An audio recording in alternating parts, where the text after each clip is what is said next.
அனைவருக்கும் வணக்கம். எனக்கு வீடியோ வந்து வேரிகோஸ் வெயின் ட்ரீட்மெண்ட். வேரிகோஸ் வெயின்ஸ்ன்றது என்னன்னு முதல் பார்த்துடலாம். நம்ம ஹார்ட்டில் இருந்து ஆர்ட்ரிஸ் மூலமாக பிளட் உடம்பு பூரா வந்து ஸ்ப்ரெட் ஆகும். ஹார்ட் பம்ப் பண்ணும்போது பிளட் வந்து ஆர்ட்ரிஸ் மூலமாக உடம்பு பூரா போகும். அப்படி உடம்பு பூரா போனதுக்கப்புறம் அந்த பிளட் திரும்பி ஹார்ட்டுக்கே திரும்பி ரிட்டர்ன் ஆனால் தான் அடுத்து பம்ப் பண்ண முடியும். ஸோ அந்த பிளட்டை எடுத்துகிட்டு வர்றது தான் வெயின்ஸு. இந்த வெயின்ஸ் வந்து மேலோட்டமாக இருக்கும். கால்கள் வந்து நம்ம ஹார்ட்லேருந்து ரொம்ப கீழே இருக்கும். வித் கிராவிட்டி சிலருக்கு வந்து பிளட் ஒவ்வொரு பீட்டுக்கும் கொஞ்சம் தேங்கும்போது அது நாளடைவில் வந்து அதிகமாகவே பிளட்டு தேங்கி அந்த அந்த ரத்த நாளம் வந்து இந்த மாதிரி சுருண்டுரும். இதுக்கு பேர் தான் வேரிகோஸ் வெயின். இந்த வேரிகோஸ் வெயின்ஸ் வந்து காலில் வந்து நிறைய வலியை கொடுக்கும். அதுவும் ரொம்ப நேரம் நிற்கும்போது வலி அதிகமாக இருக்கும்.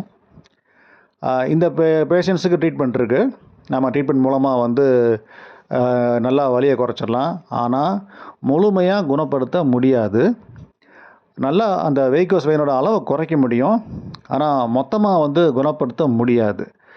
சர்ஜரியே பண்ணாலும் இது குணமாகாது. இதுதான் உண்மை. சிலர் சர்ஜரி பண்ணி அதுக்கப்புறமும் வந்து இந்த மாதிரி தான் இருக்குது அப்படின்னு வருத்தப்படுவாங்க. ஸோ எவ்வளோ முடியுமோ அவ்வளோ ஏர்லியாக பார்க்குறது நல்லது.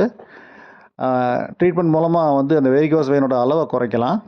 ரொம்ப முக்கியமாக நல்லா வந்து வலியை வந்து குணப்படுத்திடலாம். இதுக்கு வந்து நம்ம மெடிசின் எடுக்கிறதோ இல்லைன்னா சர்ஜரி பண்ணிக்கிறதோ ஒரு தீர்வு இல்லை. இதுக்குன்னு வேரிகோஸ் சாக்ஸ் இருக்குது. அது வந்து அதிக நேரம் நிற்கிற ஒரு சூழ்நிலை இருக்குது அப்படின்னா அந்த நேரம் வந்து யூஸ் பண்ணிக்கலாம். மற்றபடி வந்து இது வந்து நம்ம ட்ரீட்மெண்ட்டில் நல்லாவே வலி குறைஞ்சிரும். தேங்க்யூ.